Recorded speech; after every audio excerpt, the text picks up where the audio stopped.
In 2001, stars Mike Myers and Eddie Murphy gave the world a satirical look at the land of make-believe, with needle drops galore. In 2024, we try to spin our experience with this brand into a positive. The film is Shrek. The whiskey is Calumet Farms Whirlaway. And we'll review them both. This is the Film and Whiskey Podcast.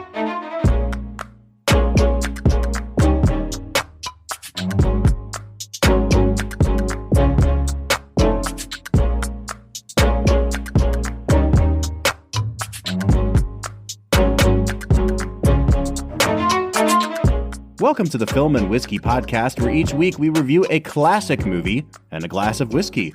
I'm Bob Book. I'm Brad G. And Brad, this week we are watching a movie that can, in fact, be called a film. And that is 2001's Shrek. One of your most beloved films, correct, Robert? It is definitely one of the films I have watched. I mean, at this point, you've seen it, I would guess, based on Bob movie standards. You've probably seen this like 5 or 6 times by now. Man, all the way through. Yeah, I mean, I probably watched it 3 or 4 times as a kid. And then I watched it again about a year ago to confirm whether or not I liked it. And then I had to watch it this week. So yeah, I'm probably up to like 6. Did you like it as a kid? I liked it fine. And I was like, 10 years old when this movie came out, Brad. So once again, just like last week, all I can see is like now 11-year-old Bob, who has a year of Grinch under his belt, sitting with his legs crossed going, I liked that fine. I enjoyed this significantly more than The Grinch as a kid. And it was goofy, and I was at the right age for fart jokes. It definitely played well to an audience of me back in the day. Oh, yeah. But it was also one of those movies where we were still doing this thing with animation, where you could just put a big personality in a movie, and then the quotes from the movie weren't really great quotes. They were just like a result of that person having a good personality. And so I remember like all of the donkey lines in this movie were like parlance at our school. Everybody would quote, "And in the morning, I'm making waffles." That easily is the most quoted line from this movie. Yes, which it's not a quote. It's just, do you know what I mean? It's just like a line in the movie. It's a statement. but there's something about Eddie Murphy saying that everyone in 2001 was like, oh my gosh, this is a classic. I want to make waffles in the morning too. I too eat waffles. It's me. That ass is so relatable. Brad, what is your relationship to the film Shrek? Man, I mean, I don't know if I saw it like right when it came out, but within a year or two, I know that I saw it. I don't think I saw it in theaters, but I remember watching it a few times as a kid, really enjoying it, really enjoying like Smash Mouth, right? Like All Star becomes a hit, and that band experiences a way bigger window of relevance than they ever would have had otherwise. Yep. But yeah, I remember enjoying it, and I remember looking back on it pretty fondly. Probably watched it once or twice in college with some friends. Like, hey, yeah, let's watch Shrek. That's a great film. Mm-hmm. And I think Haley and I watched it together maybe like 3-4 years ago. And once again, had a decent experience with it. So this is on like the higher end of the Brad G bell curve in terms of number of times watched. Yeah, probably like 4 or 5. Wow. That's a lot, dude, for Brad G. It is. I actually know this movie a little bit. So I don't want to get too into, cultural analysis or anything, but I think part of the reason that this movie is looked back on so fondly is this is basically the last big movie to come out pre 9/11, Brad. This movie comes out in April of 2001, and it is the second highest grossing film of 2001 behind Harry Potter and the Sorcerer's Stone, which is released in November of 2001. And again, the first Harry Potter is fairly bright and cheerful compared to the rest of the Harry Potter series. But, if we're drawing a nice clean line, the Harry Potter series is the first series for children that kind of comes out after 9/11. And it makes sense. It tips into more dark, a little bit more cynical at times. And Shrek is also very cynical, but in a really silly way. And I think it's just we look back on Shrek and we think oh, those were the before times. You know what I mean? It's so it feels so much like the close of the 90s more than it feels like the kickoff of the 2000s. Sure. Because as we continue on this season, Brad, looking at these high grossing movies, I think very rapidly we're going to see that sort of post 9/11 attitude kick into these movies. I mean, I think that if you look at the 2000s as the birthplace of the IP driven movies, right? You can't talk about two movies that did it more than Shrek and Harry Potter. Mm-hmm. Like Harry Potter, obviously 8 movies from 7 books, but Shrek was a little less, like they didn't have original content to draw from. They just kind of were like, wow, a lot of people went to see the most recent one. Let's make another. Like, and so if anything, in my mind, Shrek almost represents that, the greediness and the sequelization, if you can call it that, of cinema, almost more deeply than Harry Potter. Oh, yeah. At least until you get to Fantastic Beasts. Because at that point, it's like, we've run out of original content. We just want to make more money. Yeah, let's go get Eddie Redmayne. He'll save this series. And Johnny Depp. And Johnny Depp. Famously unproblematic actor Johnny Depp. All right, Brad, as we get into talking about Shrek, I just want to say, if you are new to the podcast, welcome in. This season, we are looking at the highest grossing films from each year from 1988 to 2019. We are square in the middle of our season, and we've already reviewed Harry Potter 1, the highest grossing film of this year. So we move down the list to the number 2 position with Shrek. This is a good time for me to mention, if you can't get enough film and whiskey, I'd love to encourage you to go visit our Patreon, patreon.com/filmwhiskey. This is especially relevant this week, Brad, because next week we're doing something pretty wild, pretty crazy for us. It's 2002, and we could either talk about Star Wars Episode 2, one of the more maligned entries in the Star Wars universe, or we could talk about My Big Fat Greek Wedding, the little film that could, from 2002. And so what we've decided to do is we're going to review both movies. We're releasing My Big Fat Greek Wedding here on the free feed for everybody to listen to. But if you'd like to hear us be Star Wars completists and kind of finish out the prequel trilogy, we're releasing that episode only to our Patreon subscribers. So we have a very special whiskey segment lined up for that one as well. If you'd like to get access to exclusive episodes, to longer cuts of our public episodes, to uncensored content, you can follow us at 3 different tiers of support on our Patreon. Once again, that's patreon.com/filmwhiskey. Brad, I've been talking for a minute. I need to rest my voice. It's very delicate.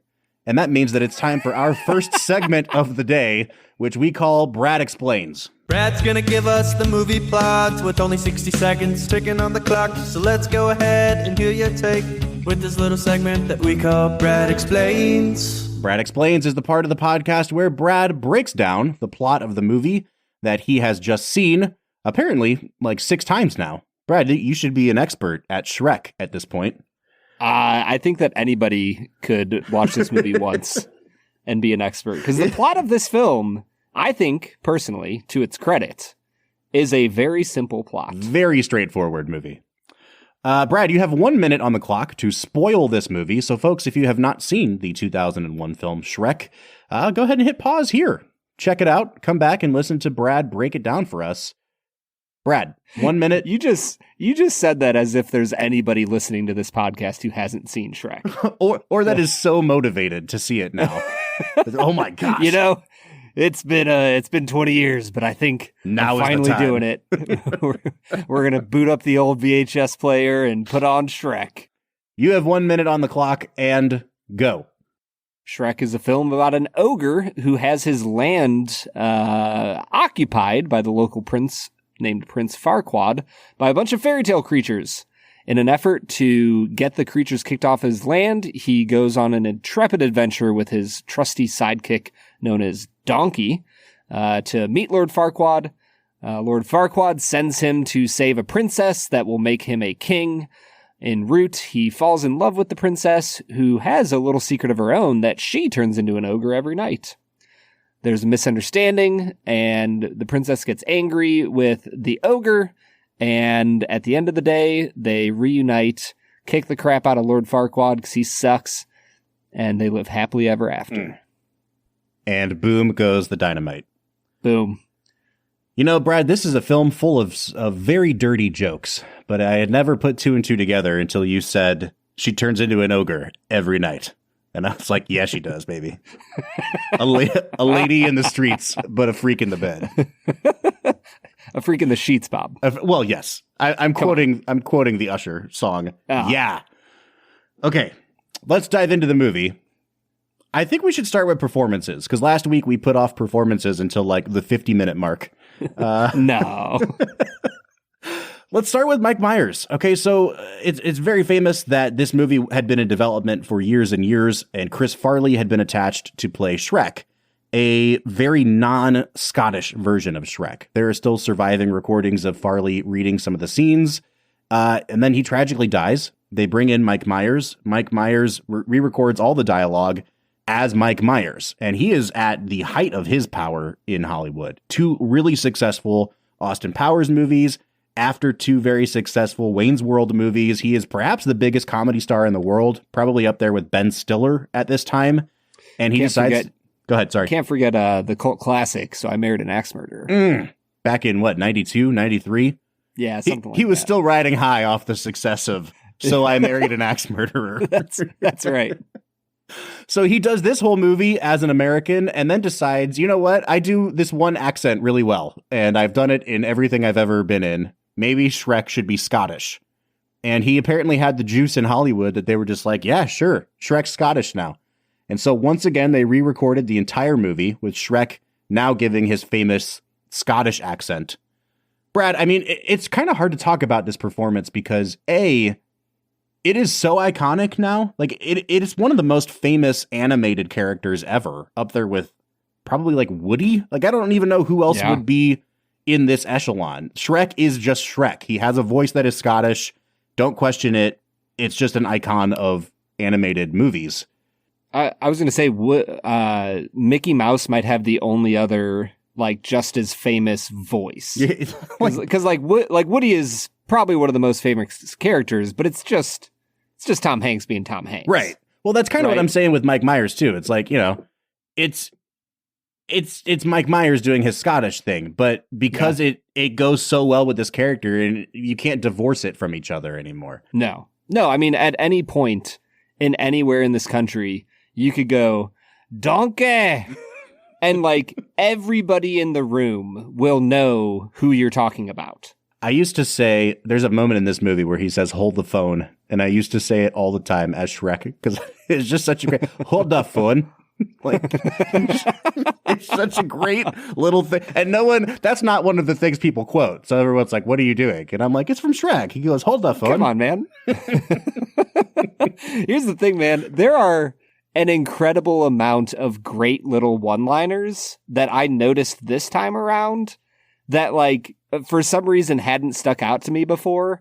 But man, oh man, while this script is not deep or very good, I don't know, insightful not very or good. Well written, there's quite a few good one-liners in this. Absolutely. And I think that's, you know, I'm going to hold off on criticizing the movie. I do have massive critiques to give on this movie, but I do think we should get through the actors first because these are definitely very committed performances. And I think Mike Myers is one that I don't really have a lot of notes to give. Like, it's just, he created an iconic character here. And I'm so used to seeing Shrek now that it's like, I don't even know how to evaluate the performance. It just is Shrek. You know what I mean? Yeah. Oh, 100%. I mean, maybe someday we could do this as a bonus episode, but like, if you had a Mount Rushmore of like most famous animated characters, Shrek is probably on that. Right? Yeah. I mean, I do wonder how this movie not holds up with this generation, but like, what's the impact right now? Is it as widespread or has he been replaced with Gru from Despicable Me? Is Steve Carell, you know what I mean? I'm just saying like among small children, because those movies are still coming out. There's not really Shreks coming out anymore. Sure. I mean, you got, what was it, Puss in Boots a few years back? Oh, yeah. So they're still doing it, man. Still milking that cow. Milking that ogre. Yes, they are. The thing for me with Mike Myers as Shrek is that it feels like Shrek the character is the home that Mike Myers' Scottish accent was looking for his whole life.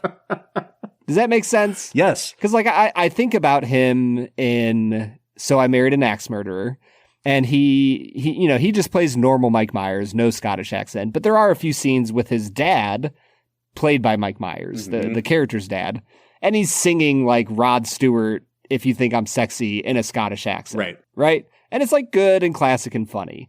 And then you have him being Fat Bastard in the Austin Powers movies. Great use of the accent, but it feels like they dress him up in the kilt, and it's the whole thing. It just feels too on the nose. Whereas like Shrek the Ogre, it just feels like ogres should come from Scotland. And like I don't think of dude. Hey man, I got Scottish in my background. Listen, I want to say to all of our Scottish listeners, I do not endorse this opinion right now. Come on, man. There's locks explain everywhere. yourself. Yeah, I was going to say, what does it mean that ogres should come from Scotland? It's because half of Scotland is a swamp, bro. That makes sense. Okay. Tell me I'm wrong. No, so it's nothing against the way that the people look or smell. No, it's not at all. The terrain. Yeah, it's the terrain. It's a giant swamp. Beautiful, incredible. I want to go there. It's a hell of a swamp. Yeah. They make God's liquid. Okay. But what I'm saying is the character of Shrek feels like the place that I don't think of that accent as Mike Myers doing a Scottish accent. Mm-hmm. I think of that as Shrek. You know what I mean? Whereas like now I go back and I watch Toy Story and I think of that as like, oh, that's like Tom Hanks being really excited the whole time. Mm-hmm. And whereas like I watch this and I'm like, oh, that's just who Shrek is. Yeah. Like I don't even know if there's an actor doing that. Like I think that Shrek just came to life one day in the studio. Yeah, it's funny because, as a kid, I didn't really have exposure to So I Married an Axe Murderer, and I think I had seen the second Austin Powers with Fat Bastard, but you don't put two and two together that Mike Myers has been doing this accent for a decade. And so it kind of feels like now I've seen the sausage get made, Shrek doesn't feel quite as special, but then you watch the movie and you're 100% right. It's the perfect place for this voice. And I think it's evidenced by the fact that he doesn't do the voice anywhere else after this. Like, he's not in other movies doing this accent anymore. Mm-hmm. In fact, I think the only other Mike Myers movie we've done on the podcast is when he was in Inglourious Bastards for, 45 seconds doing a very, hoity-toity British accent. So he's like, I'll move to a different one of the British Isles here and just do that accent instead. But I think you're 100% right, man. And this is kind of my segue into talking about Eddie Murphy, who is just doing Eddie Murphy. And he's not even just doing Eddie Murphy, but he's doing exaggerated Eddie Murphy. Like when you think about, if you were going to go watch a comedian do an Eddie Murphy impression, it's the most broad strokes version of Eddie Murphy. Mm-hmm. And I think a good comparison point is Robin Williams as Genie. And we kind of talked about this a little bit. Dude. Well, we kind of talked about this a little bit last week with Jim Carrey, that he's just riffing and they're just kind of letting the camera roll for a while. But with Robin Williams, I never got the sense that he was being any larger than Robin Williams was typically. Like, he was just a big personality. And part of the joy of watching Genie is that you're really just watching Robin Williams be Robin Williams. Yeah. And in this movie, it feels like Eddie Murphy, who is one of the best comedians to ever do it. Like, let me be clear about this. It feels like he's just trying so hard, man. And it's a silly character for a 10-year-old to watch and fall in love with. But I got to be honest, man, Donkey's a little bit grating for me, dude, at this age. Who's more grating for you, Jar Jar Binks or Donkey? There's no... Well, I think the real question is, what if Eddie Murphy had played Jar Jar Binks? That would have been very bad. I can't imagine that turning out good. No. Here's the thing. I think that the reason Donkey works as a character for me and the performance works is because of the few soft moments that he has with Shrek and Fiona, where as hard in the paint as Eddie Murphy goes with in the morning I'm making waffles, he goes just as hard into the I'm trying to understand the people I'm with. And he like plays that role of therapist, I think incredibly well, as he's trying to help these characters come to grips with who they are and the overturned expectations of what an ogre should be like and what a princess should look like. Like, Donkey does an incredible job, and I think this is part of the writing of the character as well as the performance. But he does an incredible job of letting them be who they are and challenging them in a way that does not come across as like demeaning or rude. Yeah, I'm with you. I actually think Donkey is probably the best written character in the movie, but Eddie Murphy has also been, for a long time, a really underrated dramatic actor because he doesn't take on straight dramas. The closest that I think he got was when he was Oscar nominated for the movie Dreamgirls. But he made a movie a few years ago called Dolomite Is My Name, which was hilarious, but also like I feel like he should have won an Oscar for this movie. And the moments that he gets where he's not pouting, but, you know, reflective, and even the moments where he's scolding Shrek towards the end of the movie about like, we've had it with your self-pity, man. Like, people love you and you need to get over yourself. It's really well done. And when he drops the shtick, I think it's a really great character and a really great performance. It's just that they front load this thing with so much shtick that it seems like the second half of the movie for me almost is trying to dig itself out of the hole that the first half created. I don't know if you had the same experience, and I know I'm talking like outside of just the performances now, but sure. I think the performances get better in the second half, and I think the movie overall does, but it definitely, you know, up until Cameron Diaz shows up, I was not having a good time with this movie, Brad. Yeah, I mean, the film is very deeply split into two halves. And like the first half is establishing who Shrek is, who Donkey is, and let's just be funny and silly and get everybody hooked. And then the second half of the film is this drama, as lightly as you can put it in this film. It is a drama of coming to grips with who you are, and once you've done that, allowing yourself to grow. And I think that part's done incredibly well. I think, opposed to you, Bob, I actually think that the first half of this film accomplishes what it's going for. For me, it's the dissonance between those two halves that causes me to struggle a little bit with the movie. But I think that they succeed at the individual parts. But put together, I don't know if they become something greater than the sum of their parts. Yeah, I agree with that. Maybe we should finish talking about Cameron Diaz as a character because, you know, like I've never thought Cameron Diaz was a great actress. And I don't think that she's a particularly great voice actress. I mean, the voice works great. You know, it does what it needs to do. But there's nothing particularly memorable about the voice performance itself. But I do think that the writing for this movie really clicks into place when her character shows up. Because for me, what didn't work about the first half was the dynamic between Shrek and Donkey. And Shrek obviously is very insecure, is pushing people away. Donkey wants community so badly that he's annoyingly trying to beat that door down.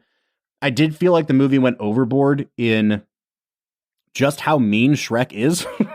And also, like, they don't have enough of a dynamic or a rapport yet to have those kind of sweet moments or even charming moments. And so they kind of stuff it full of fart jokes and dirty humor and pop culture references. And like the first half is just super clunky to me.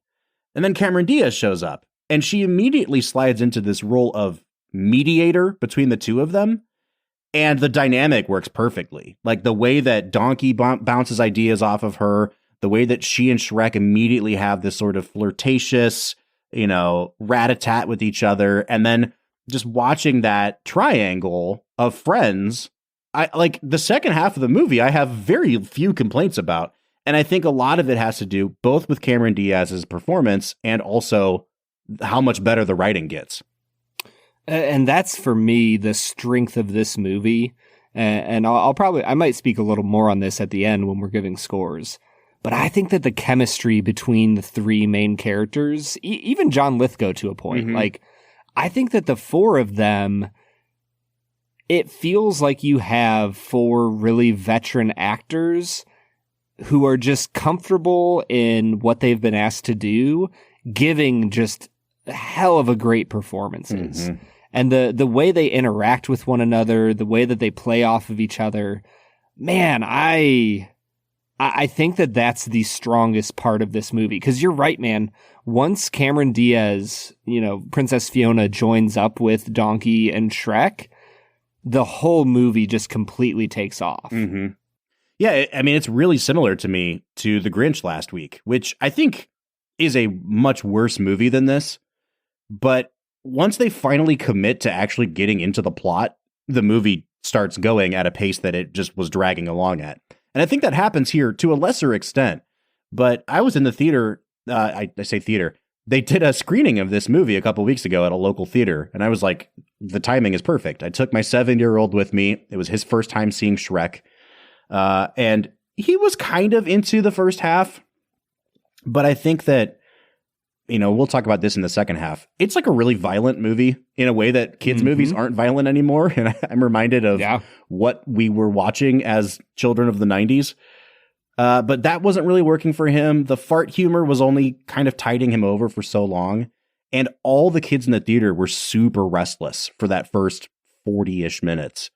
And then once they get to that dragon's lair and the movie starts going, you could tell how much better things were clicking. Like the kids settled in their seats. Everyone was glued to the screen. And I really do think that it's a result of Cameron Diaz's character being so crucial to this plot going forward. I think also, though, that dragon escape scene is really well written. Absolutely. And like well animated, and the music during that sequence is, I don't know, man. One of the things that this movie is like praised for, but also a little bit lampooned, is that it is like needle drop heaven. Like there's just song after song after song with pop culture references. But I think what people forget is that the dragon escape sequence and like the main love theme between Shrek and Fiona are both, scores written for the movie. And they're incredible. Yeah, they're really good. I agree. They're so good. Yeah, I have many issues with all these needle drops, but the actual score for the movie is really, really well done. Brad, before we get too far off of the performances, let's talk about John Lithgow as Lord Farquaad for a hot second. And the only real note I have is I think that one of the strengths of this movie is character design. Donkey is like a fairly well animated character. He is remembered because Eddie Murphy is Donkey. Like if you had put, I don't know, Harrison Ford as the donkey, I don't think he'd be quite as memorable. He's much more grumpy. You know what I mean? Like that would have been a great alternate version of this movie. But I think that Farquaad is actually a great character design. He's a tiny little guy. He just has the most punchable face. And Lithgow's only in this movie for, I don't know, 7 or 8 minutes. Like he's just really not on screen that much. They keep cutting back to him, but it's just these little interstitials. And I kept thinking he's in the movie for much longer than he is, and he's really not. And I think it's a huge testament both to the voice acting, but even more so to the character design and having him do some really memorable things in the movie that we remember this character more than the screen time would suggest. Yeah, I mean, anytime you can have a character with complete and utter zeal torturing the gingerbread man and having him dunked into a glass of milk, like, it's just such an incredible performance. And the way he... Like, we talk about people chewing up scenery in live action films. I feel like John Lithgow is chewing up scenery in this film. Oh, yeah.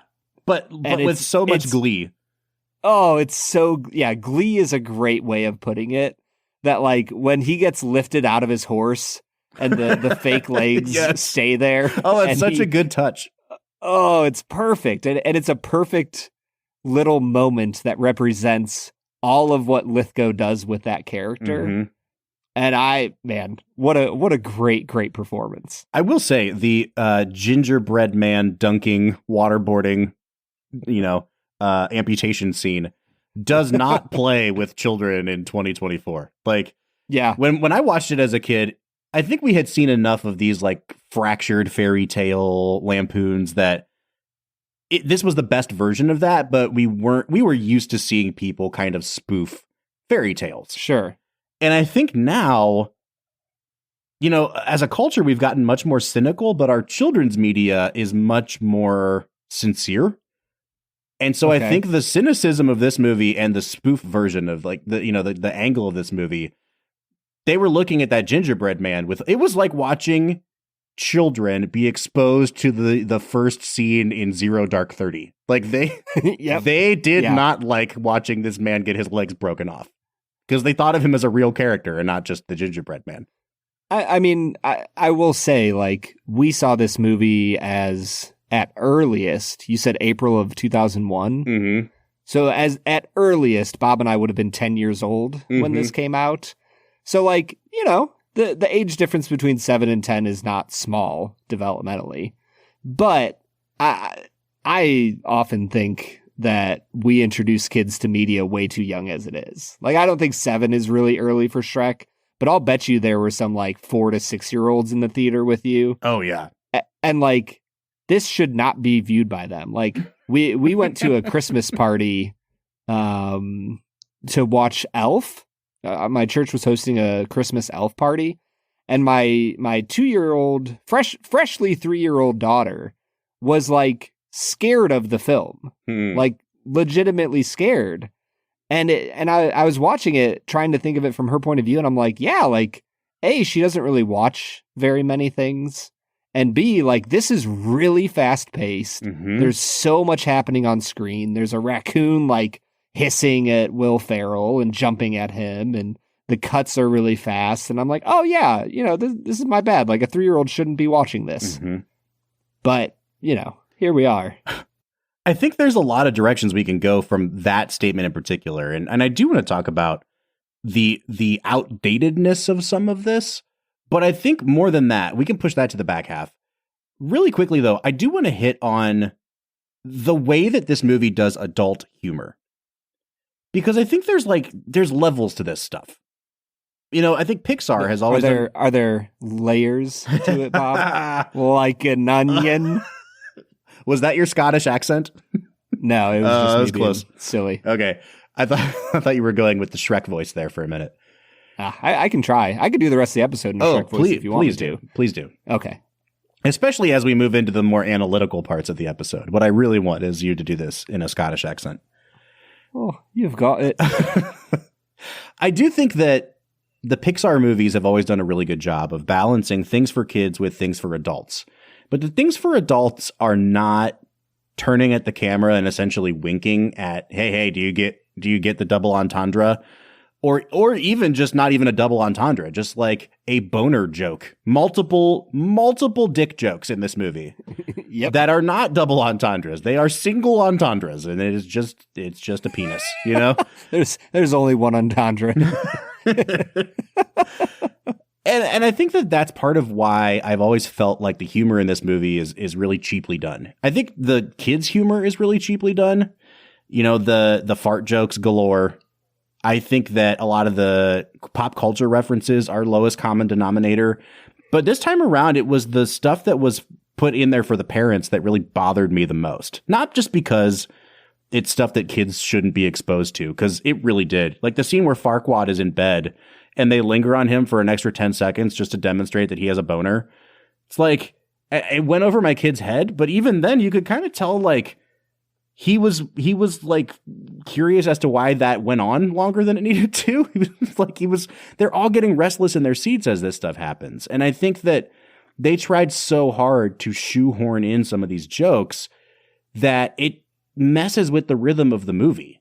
And I think that's kind of my biggest issue with it, Brad, is like, it's one thing to have mile-a-minute jokes. This movie sometimes comes to a halt to make sure that it makes the joke happen. And because of that, I think the hit rate on these jokes, like they just don't land as frequently as they need to, especially in that first half. So for you, it feels kind of like an SNL skit where they pause a little bit too long waiting for laughter. And and they get like about half as much as they expected. Yes. Or like they wrote it thinking this is going to be the one that everyone, thinks is a real knee slapper. And then it doesn't get but they wrote themselves into a corner a little bit. The purpose of whole scenes in this movie sometimes is this guy has a boner. But when your audience is too young to know what that means, and the parents aren't going to laugh at it out of fear of making their kids go, what's going on? Why are you laughing? And having an awkward conversation, then like, what's the purpose of this in this movie? Bob, I think you need to dive deep on what's the purpose of any boner joke. What is the purpose of comedy? Yeah, why do we even laugh at things? I don't know. Are you with me though? Like, did the adult stuff in this movie work for you, or does it seem out of place? Yeah, I don't think it bothered me nearly as much, but I also didn't watch it with my child.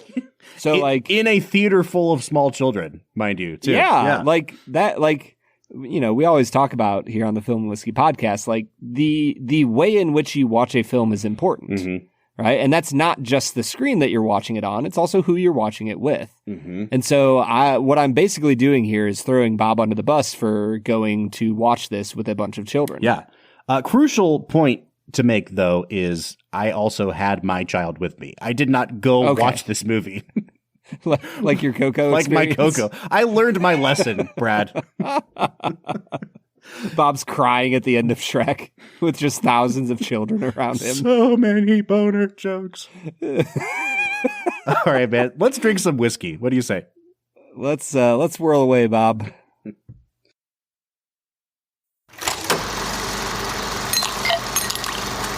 All right, so today we are checking out Calumet Farms Single Rack Black 15-year Bourbon Whirlaway. Now, this is it's a mouthful to say, Brad. There's just too many words in the name of these whiskeys lately. Yeah, there really is. Calumet Farms needs to lower the naming quotient that they have. As we've been talking about, the Calumet Farms Single Rack Black program identifies, I think, no more than 19 barrels or something like that to choose this ultra small batch from. They say that they choose it from the ultimate, or what is it? The optimal location inside of a rick house for the best possible whiskey. So here they have sourced 15-year-old bourbon whiskey. It's bottled at 105 proof. It's 74% corn, 18% rye, 8% malted barley. This is distilled by the This is made by Barton, I believe, and bottled by the Three Springs Bottling Company in Bowling Green, Kentucky. Brad, this went into the barrel in March of 2006. Ooh. We were in high school. Yeah, I was going to say, we should start giving, do you remember in your yearbook at the end, they would have that little thing with, things that happened in 2010. We should do that for the years of these whiskeys going in. I'm such a movie nerd because every time I see this, I'm like, what movie was coming out when this went into the 2006 was The Departed, Children of Men. What else came out that year? Little Miss Sunshine. It was a good year for movies and apparently whiskey. Yeah. Yeah, so those are some solid offerings. Brad, once again, this is a very ultra rare whiskey because most of it has been snapped up at this point. You have to buy it on the secondary market. Let's dive in because I want to actually give some tasting notes here. You have tried it. I have not. So I'll let you take the lead, Brad. Yeah, Bob, on the nose here, I had some really, as opposed to the last few weeks, really nice, pleasant, rich, deep notes that I would hope for out of a well-aged whiskey. I got orange zest. There were some cheesecake notes, some dark chocolate. It was nice and caramely, and the oak came through, but just enough to underlay everything else that was going on. Big fan. I really liked the nose here. I gave it an 8.5 out of 10. Yeah, I don't quite know how to put this into words, but this has the sort of oak scent that it comes across more as a spice note. It's almost like if you could add oak spice to something. It's much dustier than it is that toasted barrel sourness we get sometimes. And it's a nice little like cherry on top of the rest of this nose. I'm with you that there's a ton of fruit here. When I first cracked open our sample bottle, I got pear in the glass. I'm with you on orange zest. It just smells like a really nice sawdusty kind of, inside of a barn whiskey. I really, really like this, man. I'm going to give it an 8 out of 10 on the nose. Yeah, and as I got into the palate, I came down a little bit from where I was at on the nose, but it still has some great flavors going on. My wife has been really into making sourdough bread lately, and as I drank this, I was like, oh, this just really deeply reminds me of like toasted sourdough with salted butter on it. The char of the oak kind of comes through. The caramel is there. It almost turns peanutty a little bit. And I think for me, the fruit started to come through more on my second and third sip, where I got kind of a darker prune, dark cherry, like a really nice bit of complexity to it. It came down a little bit from the nose for me, though. I'll give it a 7.5 here on the taste. Brad, I'm in lockstep with you today. I think your notes on this are pretty fantastic. If I had to compare this to something, it reminds me a lot of drinking a barrel-proof not wheat whiskey, but wheated bourbon, or even like a 4-grain bourbon.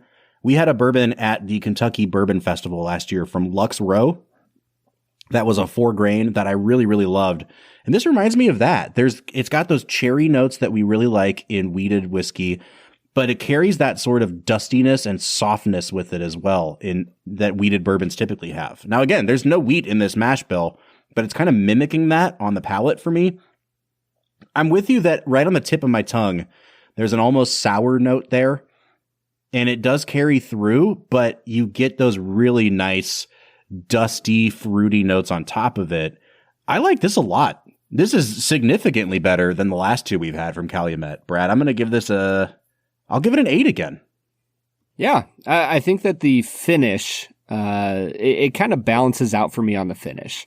I'll give it an 8 out of 10 here. I think a nice bit of like fresh leather comes through. It gets a little spicier. There's some nutmeg and clove kind of flavors. The oakiness definitely presents itself here most prominently, but not in a way that detracts from the flavor. So I'll give it an 8 out of 10 on the finish, Bob. Yeah, I think I will too. Like, I think my score is probably going to come out even higher than I wanted to here. But at the end of the day, if it's good, it's good. And I think this is right around a 7.5 to an 8 out of 10 on the finish. I'm just going to stick at an 8, and I think I'll give it an 8.5 on balance. I don't think there's anything here that seems out of the ordinary, Brad. Based on what I got on the nose, the palate kind of logically follows from all those notes, and so does the finish. This is a really well-balanced whiskey. And is it doing anything innovative or knocking my socks off? No.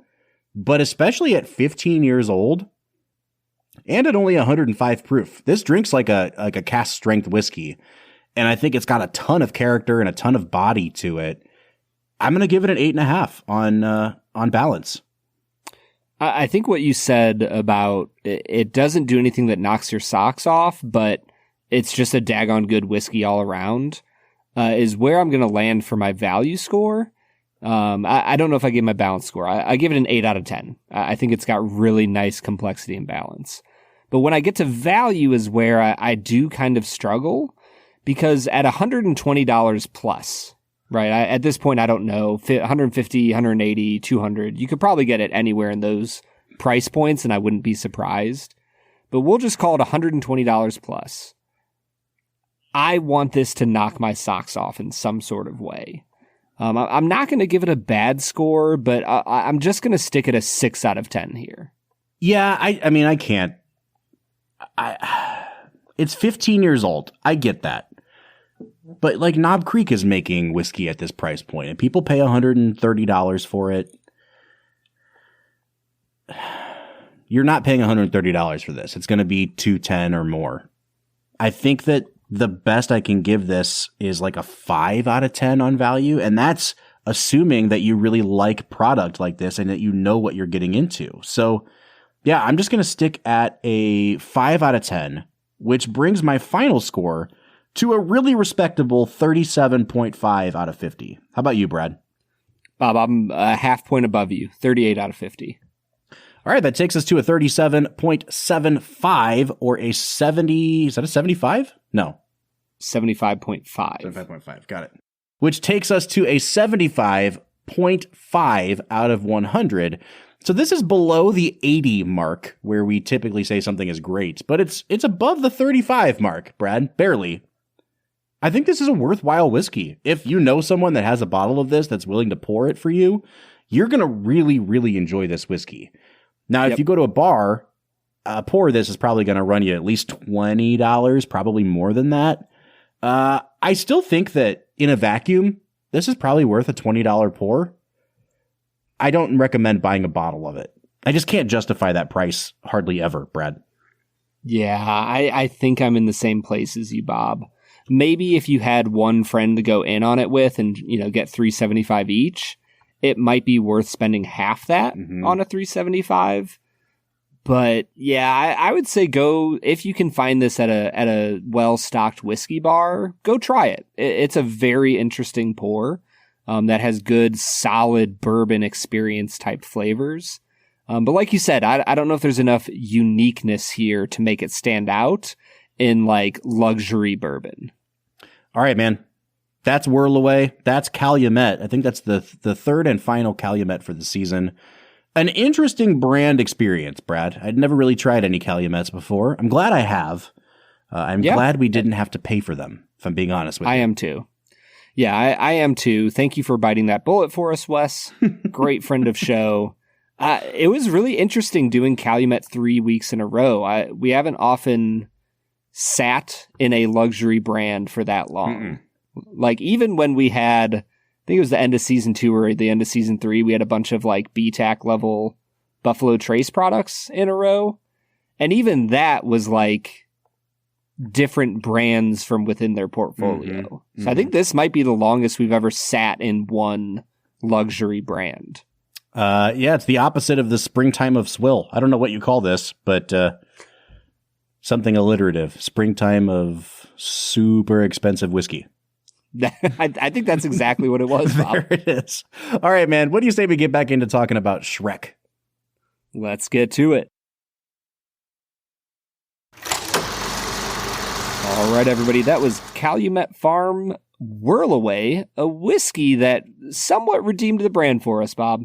Somewhat, yeah. It was a good whiskey. If they had made 3 consecutive whiskeys like that, I would be singing its praises.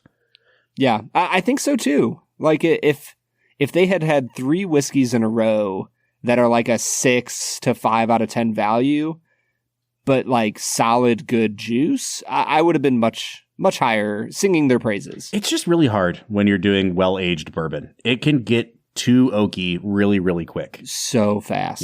Yeah. So fast in 15 years.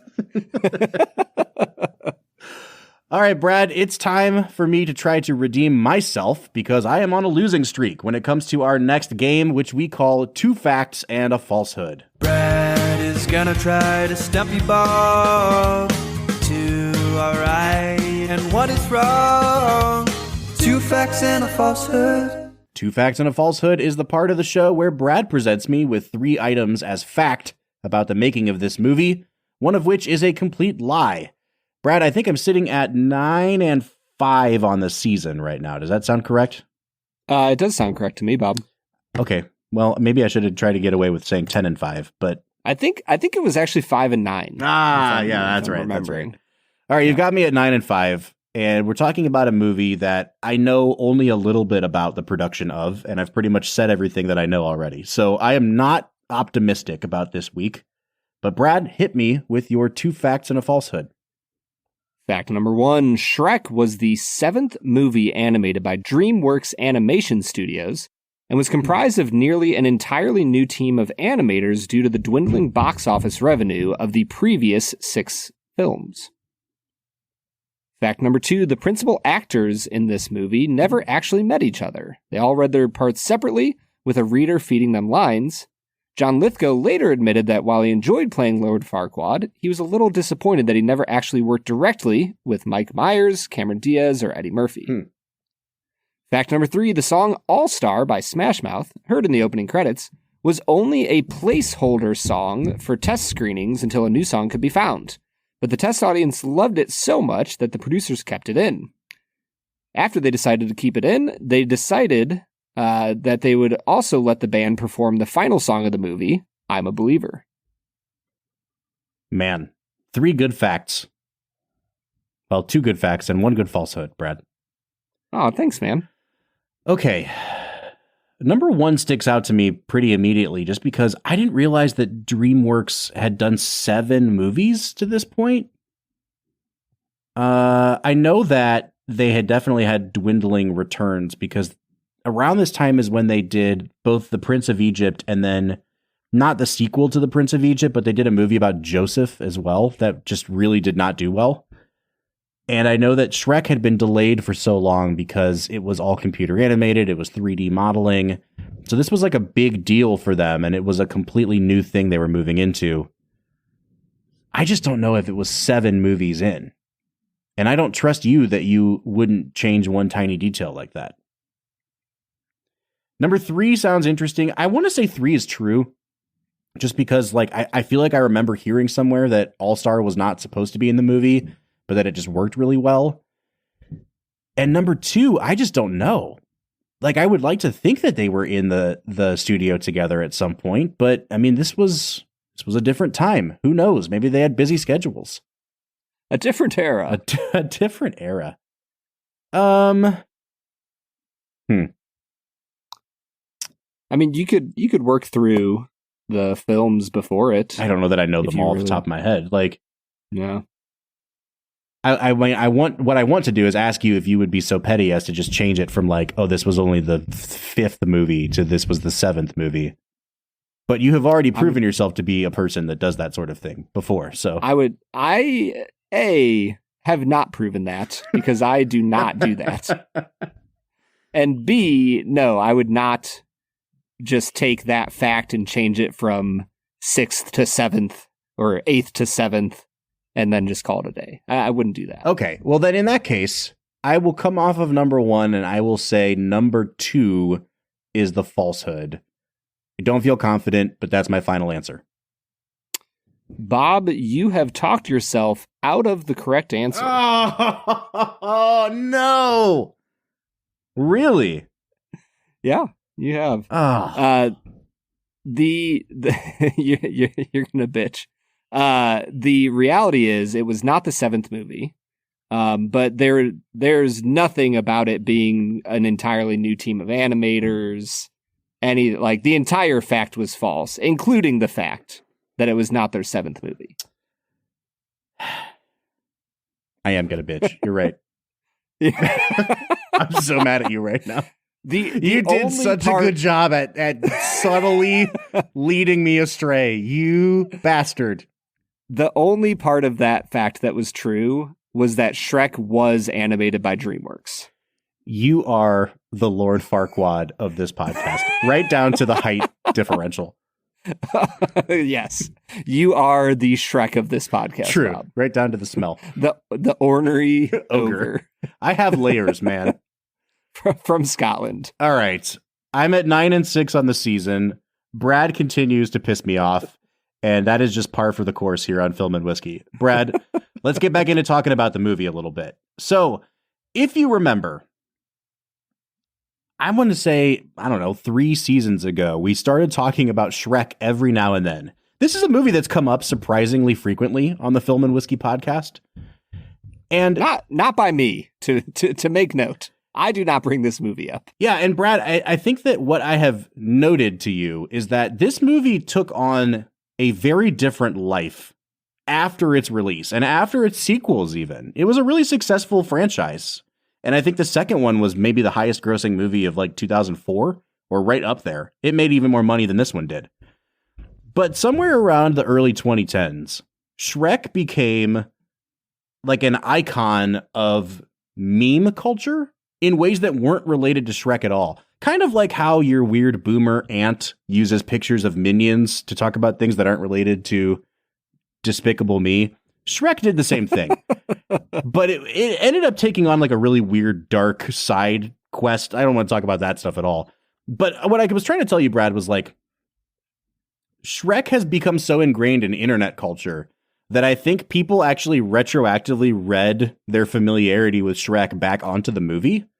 And people act like Shrek the movie is a timeless classic on par with Casablanca or something. And I mean, it is. It is. Of course. Compared to Casablanca. Who is Humphrey Bogart compared to Shrek? But my thing has always been, I don't think Shrek is a bad movie. I just think that we've overinflated it. And we've overinflated it not because of the movie itself, but because we've seen a lot of weird memes with Shrek in them that people just got familiar with seeing him. And so now it's considered like this iconic movie. You told me that I was crazy and that wasn't a thing. And I found real evidence, Brad, that the internet took Shrek to weird places and it has taken on a life of its own. And I even forced you to read those articles, Brad. And so I'm not going to ask you for a public apology, but I am not, in fact, crazy on this one point. I don't think you are, Bob. Based on what I read, unless you like fictionally wrote and created these websites, I had no idea that Shrek was such a huge internet subculture. And I will say this. There's no need to look it up. It's the examples of why the internet should be abolished. Yep. Yeah, I don't want to go down those roads. But I do think that it's I don't know. Here's something for... Go ahead. Here's something for me, though, Bob. Like, one thing that I have learned in doing, 250 plus movies on this podcast is that IMDb scores for movies, like about 70 to 80% of the time, is actually a pretty good metric of where a movie is sitting. And in my opinion, I think a lot of times the general public kind of nails it where movies should sit. This movie has a 7.9, Bob. Oh, come on, dude. Here's the thing. I feel like there's a lot of times where we will like love or hate a movie, and usually IMDb reflects that on a certain level. And anything that's like at or above 7.6, 7.7 usually is a pretty decent movie, and anything below that usually starts falling off on some very obvious ways. I think IMDb kind of nailed this one. Yeah, and I think this is just where I kind of split off from the public. I actually enjoyed the hell out of the second half of this movie. I just think that the first half, and I'm going to sound like a broken record because of the Grinch thing last week, but even more so this week, the first half of this movie is truly a relic of its time. The style of humor, the endless pop culture references, the weird... You don't like The Matrix? I was going to say, that scene was really funny in the theater because it was building... You could tell they built that entire sequence around, wouldn't it be funny if we did The Matrix in a kid's movie? And at the time, it was like, oh, shit, they did The Matrix. Like I could see people hopping up and down like, like getting really hype about this. This has no cultural effect in the 2020s. Like, people did not know in my theater what this was even a reference to. And then it just becomes a weirdly violent scene of Fiona, like, punching a bunch of people. And again, it gets back to kids' movies just aren't this violent anymore. And I'm not even saying I disagree with it. Like, I love seeing a good ass kicking on screen. It's great. It just doesn't play. And I think that there are just dated aspects of this movie. For comparison's sake, in 2001, Pixar comes out with Monsters, Inc., a movie that features similarly large personalities in Billy Crystal and John Goodman, giving incredible voice performances. Monsters, Inc. loses the Oscar for Best Animated Feature to Shrek. Shrek wins. The first ever. Yes. And I gotta say, man, that was the wrong choice. Monsters, Inc. is a better movie than this. And I think part of it is the timelessness of Monsters, Inc. compared to Shrek. And that's not even to say Monsters, Inc. is completely lacking in like funny pop culture references or puns or things like that. This one just goes so heavy into like, it has Smash Mouth in it. Like, come on. It is nothing is more 2001 than Shrek wiping his ass with the pages of a fairy tale flushing the toilet, and then immediately launching into Smash Mouth's All-Star. Like, what did I just watch? It's incredible, man. It is peak cinema, dude. Well, the thing that sticks out for me about Shrek is that their goal of the whole movie is to upset expectations, right? Mm-hmm. And for the first half of the film, it's very obvious that they are just trying to thumb their nose at more corporate feeling expectations of like Disney and what a animated fairy tale movie should be like. And the second half of the film, they twist that and they just use it to upset expectations of what an ogre should be like and what a princess should be like within a fairy tale. Mm-hmm. And I think that when they move into that level of analysis, it works perfectly. And I think that when you move into the first half of the film and allow that level of analysis against Disney and, you know, all of these other things, like it works okay. And some of the jokes are funny. And I think that the thing that keeps carrying you through that is the performances of Myers and Eddie Murphy. Mm-hmm. And I know that it didn't work for you at the start, but for me, the relationship between the two of them kept me interested through all of the ridiculousness of the cultural references that they're making. Yeah, I hear you. I think that another way to look at that exact thing, though, is the second half of the movie works in a way that completely undermines the first half of the movie. And it, again, I'm getting back into what we talked about with The Grinch last week, but they want to make a very sentimental point at the end of the movie that is in such conflict with the world they've built in the first half of the movie. You know, Brad, I was reading a 20th anniversary retrospective that somebody wrote who really did not like this movie. And I'm not quite there on all the points he made, but he talked about how Shrek was the first of a long line of animated movies after this that would try to blend cynicism and sentimentality. And I think that one of the things that's really frustrated me about animated movies in particular, the bad ones of the last 20 years, is they're so fast paced, but they're all really mean at heart. They have mean humor. And what happens in all these movies, whether it's the worst ones of the Despicable Me movies or frickin' The Boss Baby, all these movies have very mean humor and a cynical outlook on the world. And then at about the 2/3 mark of the movie, it's like the people writing these movies realized the movies and the stories that we're making fun of, and in Shrek's case, the fairy tales that we're making fun of, are actually functionally necessary for me to tell my own story. Like, fairy tales work for a reason. They're well-told stories. Like, we tell stories a certain way, and we follow certain formats, and there's a hero's journey because of the fact that it works. And so they're making fun of how ridiculous and sentimental these things are, but then at a certain point, they have to go there themselves. And so it's like, it seems like they're trying to have their cake and eat it too. They want to make fun of the Disney movies for being overly cheesy and sentimental. And then at the end of this movie, they're like, well, we kind of have to do that exact same thing. And I think for me, the second half of the movie taken by itself works really well because it actually tries to be sincere. And it's not tongue-in-cheek, and it's not flipping off its own influences. Where the first half of the movie is like, we're so cool, like we're too cool for school here. We can make fun of all these other things that are actually influences on us that we're going to ape from in the second half of the movie. And so that disconnect for me is what keeps this movie from being really successful. And I think that there's another way of looking at it where you would say the first half of the movie isn't the point. The redemption of the first half is the point.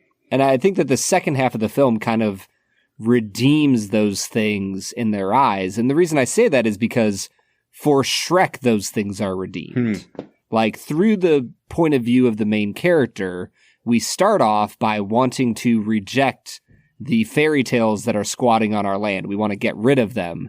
And by the end of the film, It's, I've embraced everything that those fairy tales represent. That's a good point. Yeah, I guess I never thought of it that way. And I think maybe for me, they just didn't underscore enough that Shrek's whole worldview was wrong. Like we get the idea that emotionally he has work to do because he pushes people away. But I don't know for me if they did a good enough job of like, actually these fairy tales have things to teach us too. It really just seems like they wrapped up Shrek's story and now we're all one big happy family. But sure. I see how that could work for you. It's actually a really great point, Brad. Aw, thanks, Bob. And while we're riding high on complimenting you, I think it's time for us to get into our last segment of the day, which we call Let's Make It a Double.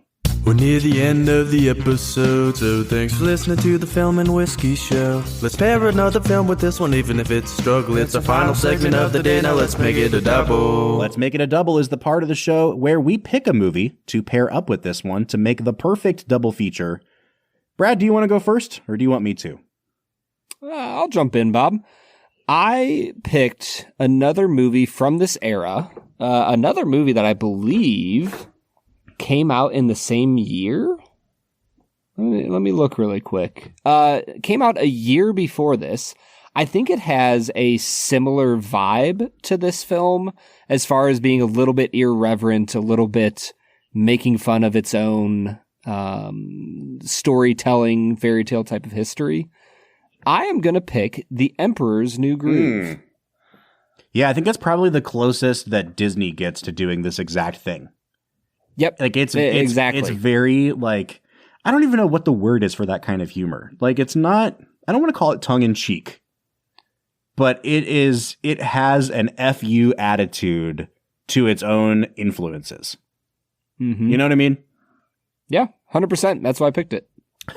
Also, beyond the metaphysical nature of the two films that draws them together, Emperor's New Groove is just a really funny movie. It is funny. Like David Spade, incredible performance. John Goodman, incredible performance. Who's the guy who plays? Was it Crunk? Oh yeah, Crunk from Family Guy. Patrick Warburton. Yes.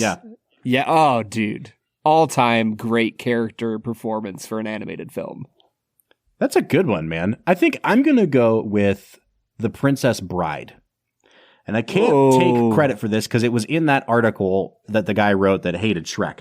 And he kind of talked about how this wasn't the first time. Does he also hate The Princess Bride, Bob? I don't believe he did, but he mentioned it just like as an offhanded comment that like this isn't the first time people played with the conventions of the fairy tale. But he didn't go any farther than that. And I started thinking about, I don't love The Princess Bride. I think it's a good movie. It's cute. I don't think it's as laugh out loud funny as a lot of people do. But I like the approach they take better than Shrek because I think that they find really funny, punny things to do within the world of a fairy tale. Like they're not constantly crapping on fairy tales. In fact, like the whole point of the movie is to prove that fairy tales are really cool. Like that's what the Fred Savage character is learning as this story is getting told to him. And so I think it's like it does what Shrek does, but less mean and probably more successfully. But honestly, dude, like it would just be fun to sit down with my kids and watch Shrek and The Princess Bride back to back because they're ultimately two pretty good movies. Yeah, decently okay movies. The words of Robert Book.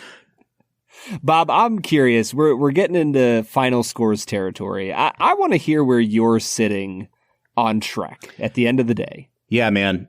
We didn't really get to talk a lot about the needle drops in this movie. I think that this was a very successful soundtrack in 2001, and now I'm like, none of these songs fit with what's going on screen. Like, really? Why is Hallelujah in this movie? What the hell are we doing here? Dude. I think I would disagree with you there. I think the needle drops fit the tone of the movie incredibly well. That's true.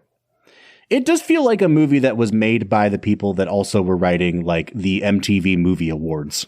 It just feels like probably. It feels like MTV. Yeah. I think I'm going to come out to a 6.5 on this movie. I was thinking about a 7 because I do think the second half of this movie is like an 8 out of 10. It's a really enjoyable movie. The first half I actively disliked. And so it really just becomes how much does the second half succeed at bailing out the first half for me? And I think it does it pretty well. And I'm going to weight it a little bit more towards the enjoyability factor. So for me, it's a 6.5 out of 10. I know that I'm much lower than the 7.9 of the general public, Brad, but where are you falling on this one? Yeah, I mean, I kind of tipped my hand already by talking about IMDb. I think I'm at an 8 out of 10. Like, I watched this film last night, and when I got done, I said to myself, man, that was a really fun movie. Like, it's not incredibly deep, but the areas it does go deep in, I think are really powerful in really simple ways. And at the end of the day, man, there is no fat on this movie. Like, this movie gets in, gets out. It's like an hour and 40 minutes, maybe hour and 30. And for me, it literally flew by. I didn't feel stuck in any points. So I really enjoyed it this time through. At the end of the day, it's an above average, solid, fun animated film. We did not talk at all. Like, I might have given this like an 8.5, but this easily went down a half point for the fact that the animation is not good, Bob. No. And once again, this gets me back to like episode 1 that we talked about a couple weeks ago. It's weird the things that computers were good at this time, because I think a lot of the way that grass interacts with their feet, and like, it looks great. The way they animated the fire coming out of the dragon's mouth, incredible. But then the actual character designs, like Shrek's face looks like it's moving in slow motion compared to the rest of him. It's very weird. Like, it's almost like you're watching parts of the animation glitch in real time. I don't know how else to say it aside from that, but like, there's some very crude animation in moments of this movie, coupled with some stuff that's like truly beautiful and I think years ahead of its time. And I can't piece together how both of those things are happening in the same movie. Yeah, it's prehistoric animation, Bob. That's what's happening. All right, one final question for you, man. So this movie is considered at this point kind of an animated classic. We've talked a lot on this podcast about what makes a classic, because it's a calculus, man. It's not just, was it a good movie, but how much staying power does it have in the cultural consciousness? How much do people just like it, whether or not it's good? And I think this has a lot going for it in terms of it has hung around in the culture because of the internet memes. And also people seem to really still like it, regardless of whether it's one of the best animated movies we've ever seen. Do you consider this movie to be in quote unquote classic territory?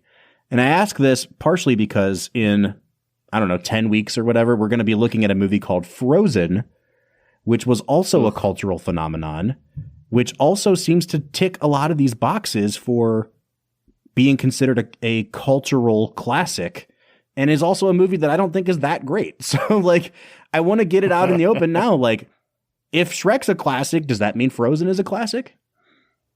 Man, what you're doing is you're trying to back me into a corner where I won't say that Shrek is a classic, Bob. And that will be the final word. If we are talking about classic animated films as if it's a geography, there is, in that realm, a huge swamp for Shrek. Like, I think that Shrek absolutely is a classic animated film in the sense that it has stuck around in the cultural consciousness, and I think it continues to be like a film that people genuinely enjoy to revisit. And I think that's one of the key things for me is, like, if something is a classic, it has to be a movie that people want to come back to. And I don't like rewatching movies too often because I don't have time for it. I would come back to Shrek a few more times in my lifetime. I enjoy this movie. It has a little bit of nostalgia, although I wouldn't say a ton. Overall, it just provides some really funny laughs. And honestly, this watch through, being a little more critical of it in my viewing, I think it actually stands up really well. I think that the script is not quite as lackluster as I once thought it was. So I think Shrek is in classic territory, Bob. And that does not mean that I will say that Frozen is a classic. 10 weeks from now. You got to be consistent, man. All right, folks, that was Shrek. We would like to know what you think of the movie Shrek. Which side of this debate do you fall on? At the end of the day, we both think Shrek is a pretty good movie, but I think there is a huge chasm between worthwhile time and animated classic. So let us know what you think. You can find us on any of our social media accounts, Facebook, Twitter, Instagram, TikTok, or YouTube at Film Whiskey. Or you can jump onto Discord. We are on there every single day talking to you guys, the fans of the Film and Whiskey podcast. So if you'd like to join the community, you can find a link at the end of every single one of our show notes. Next week, we will be back with My Big Fat Greek Wedding, the little movie that could from 2002. Make sure to check out our Patreon if you'd also like to hear us talk about Star Wars Episode 2. What's that called? Attack of the Clones? Is that the one? Let's go, baby. All right, we will see you next Monday for My Big Fat Greek Wedding. But until then, I'm Bob Book. I'm Brad G. And we'll see you next time.